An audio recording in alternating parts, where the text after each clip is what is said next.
Hello anime lovers, কেমন আছো তোমরা? আশা করি সকলেই অনেক অনেক বেশি ভালো আছো। তোমরা দেখছো ওটাকু বাংলা, আর আমি আছি তোমাদের হোস্ট ইয়াসিন তোমাদের সাথে। আজকে আমি এক্সপ্লেন করব ওয়ান পিসের 1116 নম্বর পর্ব। তো বেশি কথা না বেরিয়ে চলো ভিডিও শুরু করা যাক। পর্বের শুরুতেই সেঙ্গোকু আর টিসুরুকে কথা বলতে দেখি। এরপর সিন শিফটে আমরা দেখতে পারি একটাই কান্ট্রিতে যুদ্ধ চলছে। এরপর সেখানে একজন নেভি সোলজারকে দেখতে পাই যে কিনা ওখান থেকে দৌড়ে যাচ্ছিল, আর তখন তার সামনে একটি বাচ্চা পড়ে আর বাচ্চাটিকে জিজ্ঞেস করে, তুমি কি তোমার পরিবারের কাছ থেকে হারিয়ে গিয়েছো নাকি? তুমি এখানে একলা কি করছো? ঠিক তখনই ওই লোকটির পিছন থেকে কেউ ছুরি মেরে ওই লোকটিকে মেরে ফেলে। এরপর আমরা নিউজে দেখতে পাই জনপ্রিয় মারিন ভাইস অ্যাডমিরাল টি-বককে কেউ মেরে ফেলেছে। এই খবর সারা দুনিয়ায় ছড়িয়ে পড়ে আর সবাই খুব অবাক হয়, কিন্তু এই মার্ডারের ব্যাপারে নেভি হেডকোয়ার্টার থেকে কোনো রকমের খবর প্রচার করা হয়নি। এরপর আমরা টিসুরুকে দেখতে পাই যে কিনা সেঙ্গোকুকে বলছিল টি-বককে যে মেরেছে সেই খুনিকে কি পাওয়া গেছে। তখন সেঙ্গোকু বলে, আমি জানি না, কিন্তু আমি এটুকু শুনেছি যে এই মার্ডারটি করেছে তার ফ্যামিলি অনেক খুশি আছে। সেঙ্গোকু তখন আরো বলে, আমাদের জন্য বাইরে চলাচল করাটা খুব বিপজ্জনক হয়ে গেছে। আমরা যেই সকল সিটিজেনকে রক্ষা করতাম তারাই যদি আমাদেরকে এখন হত্যা করে ক্রস গিল্ডের হাতে তুলে দেয়, এই জন্য আমি শুধু সিটিজেনকেই দোষ দেব না, কারণ এটা সম্পূর্ণ ক্রস গিল্ডের দায়ী। কারণ সিটিজেনরা তো না খেতে পেয়ে মরে এই কাজ বাধ্য হয়ে করছে, কিন্তু আমরা এই বাগিকে একটু বেশি আন্ডার এস্টিমেট করে ফেলেছি। এর মাথায় যে এত বড় শয়তানি বুদ্ধি চলছে তা তো আমরা বুঝতেই পারিনি। টিসুরু তখন বলে, আমাদের যত তাড়াতাড়ি সম্ভব এই ক্রস গিল্ডটাকে শেষ করে ফেলতে হবে। তখন সেঙ্গোকু বলে, হ্যাঁ আমাদের এটা করতেই হবে, আর নয়তো আস্তে আস্তে এই ক্রস গিল্ড নেভিকে একদম দুর্বল করে ফেলবে। তখনই সেঙ্গোকুর ছাগলটা ওখানে চলে আসে। এটা দেখার পর সেঙ্গোকু বলে, তোমার কি হয়েছে? আমরা তখনই দেখতে পাই ওখানে হিনা চলে এসেছে। সেঙ্গোকু তখন হিনাকে জিজ্ঞেস করে, তুমি কি গার্পের সম্বন্ধে কিছু জানো? তখন হিনা বলে, আমি তো শুনেছি 2 সপ্তাহ আগে গার্প কবিকে উদ্ধার করতে পাইরেট আইল্যান্ডে চলে গেছে। তখন হিনা বলে, আমার মনে হয় কবি সহ কুজাকুও সোয়ার্ডে যোগ দিয়েছে। সেঙ্গোকু তখন বলে, গার্পের একলা পাইরেট আইল্যান্ডে যাওয়া উচিত হয়নি। এরপর আমরা বাগির হোম বেস দেখতে পাই, যেখানে একজন লোক এসেছে আর বাগি ওই লোকটিকে বলছিল, তুমি অনেক বড় একটি কাজ করেছো, তুমি একলাই একজন ভাইস অ্যাডমিরালকে মেরে ফেলেছো। তখন ওই লোকটি বলে, আমি শুনেছি আপনি নাকি আমার পরিবারের কাছে টাকা পৌঁছে দিয়েছেন। এরপর বাগি বলে, তুমি অনেক বড় একটি কাজ করেছো, তোমার পিছনে এখন নেভি সোলজাররা পড়ে গেছে, তুমি বাঁচতে চাইলে আমাদের পাইরেট গ্রুপে যোগ দিতে পারো। কিন্তু ওই লোকটি তখন না করে দেয়। আর তখন ওখানে থাকা বাগির লোকজন বলে, তোমার সৌভাগ্য যে এম্পায়ার অব দি সি তোমাকে তার ক্রুতে ডাকছে, রাজি হয়ে যাও। এরপর ওখানে থাকা সব লোকজন বাগি বাগি বলে বাগির জয়ধ্বনি তোলে। তখন বাগি বলে, থামো তোমরা। আর এরপর ওখানে একজন লোক আসে আর এসে বলে, আমাদের ক্রস গিল্ডের শিপের কাজ কমপ্লিট হয়েছে। এটা শুনে বাগি খুব খুশি হয়ে যায় আর তারা সবাই একটি লাইন ধরে শিপের কাছে যাওয়ার জন্য হাঁটতে থাকে। তখন বাগি বলে, কেউ একজন গিয়ে মিহক আর ক্রোকোডাইলকে বলো যে আমাদের শিপ কমপ্লিট হয়ে গিয়েছে। বাগি তখন যেই লোকটি শিপ বানিয়েছে তাকে বলছিল, আমার তো ধৈর্যই সইছে না, আমি তো এখনই দেখতে চাইছি শিপটা কেমন হয়েছে। তখন ওই লোকটি বলে, শিপটা দেখলে আপনি অবাক হয়ে যাবেন। এরপর আমরা দেখতে পাই বাগি ওই শিপের কাছে চলে এসেছে, আর এসে ওই শিপটি দেখে বাগি ভয়তে তার নাক চোখ সব বাইরে চলে আসে। এরপর বাগি বলে, তোমরা এভাবেই এটাকে ডিজাইন করেছো? এটা বলে বাগি খুব মনে মনে ভয় পাচ্ছিল। আর তখন ওই লোকটি বলে, হ্যাঁ এইভাবেই বানিয়েছি, কারণ আমাদের চেয়ারম্যানের তো মাঝখানেই থাকা উচিত। তখন বাগি মনে মনে খুব ভয় পাচ্ছিল আর নিজের ইচ্ছের বিরুদ্ধে গিয়ে কাঁদতে কাঁদতে বলছিল, তোমরা অনেক ভালো একটি কাজ করেছো, অনেক সুন্দর একটি শিপ তৈরি করেছো। তখন ওখানে ক্রোকোডাইল আর মিহক চলে আসে। এরপর ক্রোকোডাইল বলে, এটা কি ধরনের শিপ বানিয়েছো? তখন আমরা একটু ফ্ল্যাশব্যাক দেখতে পাই, যেখানে বাগি ক্রোকোডাইল আর মিহককে বলছিল, শিপের চিন্তা তোমরা করো না, এটা আমরা তৈরি করে নেব। এরপর সিন প্রেজেন্টে চলে আসে আর বাগিকে মিহক বলে, মিটিং রুমে এসে পড়ো। এই বলে মিহক আর ক্রোকোডাইল ওখান থেকে চলে যায়। এরপর সিন শিফটে আমরা দেখতে পারি বাগিকে তার বডি পার্টস পিস পিস করে এখানে ওখানে ঝুলিয়ে রেখেছে।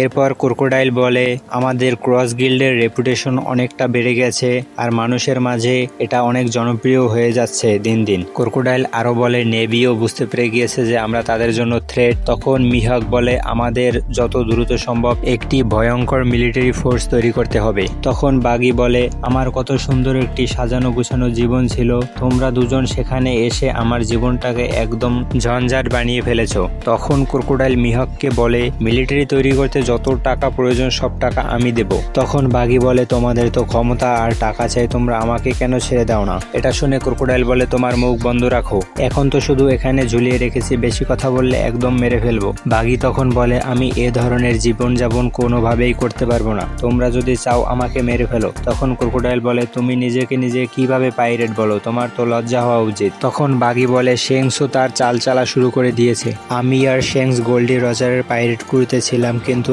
আমি অসুস্থ থাকার কারণে শেংস আর আমি লকটেল আইল্যান্ডে যেতে পারিনি। তখন ক্রোকোডাইল বলে তোমরা বড় হওয়ার পর কোনো সময় যাওয়ার চেষ্টা করনি। এরপর বাঘির একটি ফ্ল্যাশব্যাক দেখতে পাই আমরা, যেখানে শেংসকে বাঘি বলছিল তুমি তো বলেছিলে তোমার শিপ নিয়ে তুমি একদিন লকটেল আইল্যান্ডে যাবে। তখন শেংস বলে আমি আমার এই ড্রিম চেঞ্জ করে নিয়েছি, আমি লকটেল আইল্যান্ডে যাব না। এটা শুনে বাঘি বলে তুমি এটা কি বলছো, আমি তো ভেবেছিলাম তুমি পরবর্তী জেনারেশনের কিং অব দ্য পাইরেট হবে। তখন শেংস বলে বাঘি তুমি আমার সাথে চলো। এটা বলার পর বাঘি বলে আমি তোমার সাথে যাব না, তোমার মতো একজন ভিতুর সাথে আমি কখনোই যাব না। আমাদের ক্যাপ্টেন গোল্ডি রজার এটাই চাইতো যে আমরা তাকে সবসময় ফলো করি, কিন্তু তুমি এটা করলে না, আর তুমি তো আমার ট্রেজার ম্যাপটাও হারিয়ে ফেলেছো। এই বলে বাঘি বলে আমাদের বন্ধুত্ব এখানেই শেষ, আমাদের পরবর্তী যখন দেখা হবে তখন আমরা একজন আরেকজনের শত্রু। এরপর সিন প্রেজেন্টে চলে আসে আর বাঘি বলে এত বছর পর শেংস আবার তার চাল চালা শুরু করেছে, আর এদিকে আমিও শেংসের বরাবর, কারণ এখন আমি এম্পায়ার অব দি সি আর আমিও কিং অব দ্য পাইরেট হতে চাই, আর আমাদের যত দ্রুত সম্ভব ওয়ান পিসকে ক্লেম করতে হবে, এরপর তোমরা দেখবে আমার পাওয়ার। এই কথা শুনে ক্রোকোডাইল আর মিহক আবার বাঘিকে মারে আর মেরে এক সাইডে ছুঁড়ে ফেলে দেয় আর বলে তুমি তোমার মুখ বন্ধ রাখো, এই সকল বোকা নেভিরা তোমাকে empire of the sea title দিয়েছে, কিন্তু তুমি এই স্বপ্ন দেখো না যে তুমি কিং অব দ্য পাইরেট হবে, কারণ এই কথাটা বলাটা যতটা সহজ করাটা অতটাই কঠিন। আর দ্বিতীয় কথা তোমার কাছে নাই কোনো প্ল্যান, নাই কোনো বিজনেস আইডিয়া, তোমার কাছে কিছুই নেই, আমি যেই টাকা দিয়েছিলাম সেই টাকাও তোমার বিজনেসে তুমি সব লস খেয়েছো। তখন মিহক বলে তুমি কি চাও আমরা গিয়ে রেড হেয়ার পাইরেট বা স্ট্র হেড বা টিচের সাথে গিয়ে লড়াই করি। তখন বাঘি বলে এটি ট্রেজার হান্টার রেস, এই রেসে যে আগে পৌঁছাবে সেই ওয়ান পিস ক্লাইম করবে।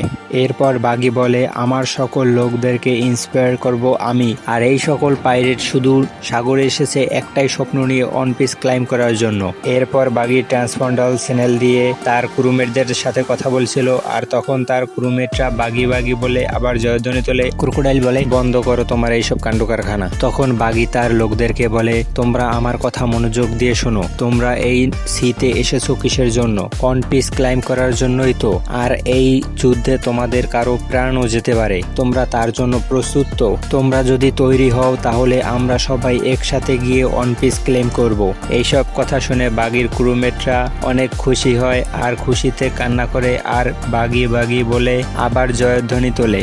এটা দেখে মিহক আর ক্রোকোডাইল খুব ভয় পেয়ে যায়। এরপর সিন শিফট হয় রেভলিউশন বেস ক্যাম্পে, যেখানে একটি শিপ আসছিল তাদের আইল্যান্ডের দিকে। তখন রেভলিউশনারি আর্মির ভাইস ক্যাপ্টেন বলে এটা কি আমাদের কোনো পরিচিত কারো শিপ নাকি কোনো দুশ্মনের শিপ। এই বলে মেয়েটি তার হাত দিয়ে লেজার বের করে ওই শিপটিকে ধ্বংস করে দেবে। ঠিক তখনই শিপের ভিতরে শাবকে দেখতে পায়। এরপর সিন শিফট হয় আমরা ড্রাগনকে দেখতে পাই, যেখানে একজন এসে তাদেরকে বলছিল যে সাবো চলে এসেছে। এ কথা শুনে ওখানে থাকা সকল লোকজন খুশি হয়ে যায় আর খুশিতে ইভাঙ্কো নাচতে শুরু করে। তখন ওখানে মুরলে মাটির ভিতর থেকে চলে আসে আর বলে আমি সাবোকে খুব মিস করেছি। এরপর সিন শিফট হয় আমরা সাবোকে দেখতে পাই। সাবো তাদের নিজের লোকজনকে দেখে খুব খুশি হয় আর তাদেরকে বলে আমি ফিরে এসেছি। তখন ওখানে থাকা সকল রিভলিউশনারি অফিসার তাকে স্বাগত জানায়। এরপর সাবোকে ইভাঙ্কো বলে তুমি সবাইকে খুব টেনশনে ফেলে দিয়েছিলে, আর তোমার আসতে এত দেরি বা হলো কেন। তখন সাবো ওই শিপের দিকে দেখিয়ে দেয় আর বলে এই যে সকল লোকজনদেরকে দেখছেন এরাই হচ্ছে লুলুশিয়া কিংডমের বেঁচে যাওয়া কিছু মানুষ। ইভাঙ্কো তখন বলে লুলুশিয়া কিংডম তো কিছুদিন আগেই গায়েব হয়েছে। তখন সাবো বলে আমি আপনাদের সবাইকে পরে বুঝিয়ে বলবো, আগে এই সকল লোকদেরকে বিশ্রাম দিন। ঠিক তখনই ওখানে কোয়ালা চলে আসে আর চলে এসে সাবোকে একটি জোরে লাথি মারে আর বলে তুমি তোমার ট্রান্সপন্ডার চ্যানেল কিভাবে সাইলেন্ট করে রাখতে পারো। সাবো তখন বলে আমি যদি এটা না করতাম তাহলে মেরিনরা আমাকে ট্র্যাক করে ধরে ফেলতো। এরপর আমরা একটি ফ্ল্যাশব্যাক দেখতে পাই, যেখানে ড্রাগনকে সাবো বলছিল কিং কোবরার হত্যার পিছনে আমার কোনো হাত নেই। এরপর সিন প্রেজেন্টে চলে আসে আর সাবো বলে আমি যখন ফোন করেছিলাম তখন আমি লুলুশিয়া কিংডম থেকে বের হয়ে গিয়েছিলাম। এ কথা শুনে কোয়ালা মারা বন্ধ করে দেয় আর বলে তুমি আমাদের আমাদেরকে তো একবার জানাতে পারতে, আমাদের তো এখানে বসে প্রচুর টেনশন হয়। এরপর সিন শিফট হয়, আমরা দেখতে পারি সাবো, ইভাঙ্কো আর ড্রাগনকে। ড্রাগন বলে তোমরা যেই সকল প্রোগ্রামিং ফাইল এনেছিলে সেগুলো সব নষ্ট হয়ে গেছে, কারণ ওটা এভাবেই ডিজাইন করা ছিল যে মরিজয়ে যাওয়ার পর ওটা অটোমেটিক নষ্ট হয়ে যাবে। তখন সাবো বলে আমি জানি এতে সব থেকে কষ্ট আপনারা দুজনেই পেয়েছেন। এরপর ড্রাগন সাবোকে বলে এমন কি কথা যেটা তুমি তোমার লিডারকেও বলতে চাও না। তখন সাবো বলে আমি যদি ওই সব কথা ফোনে বলতাম তাহলে আপনাদের লাইফ অনেক রিস্ক হয়ে যেত। সাবো আরো বলে আমি আপনাদের এখন সবকিছু বলতে চাই, হোলি ল্যান্ড মারিজোয়াপে কি কি হয়েছিল। এটা বলার সাথে সাথে এই এপিসোডটি এখানে শেষ হয়ে যায়। এতক্ষণ ভিডিওটি দেখার জন্য আপনাদের সকলকে অসংখ্য ধন্যবাদ। ভিডিওটি যদি ভালো লেগে থাকে তাহলে চ্যানেলটিকে সাবস্ক্রাইব করে বেল নোটিফিকেশন অন করে দিতে পারেন। দেখা হচ্ছে পরবর্তী কোনো ভিডিওতে, ততক্ষণ পর্যন্ত ভালো থাকুন, সুস্থ থাকুন, ভালো রাখুন আপনার চারিপাশে। I've been feeling weird, I can't seem to focus good enough. Nothing's really clear, sometimes it could be a little tough. I just need to feel like the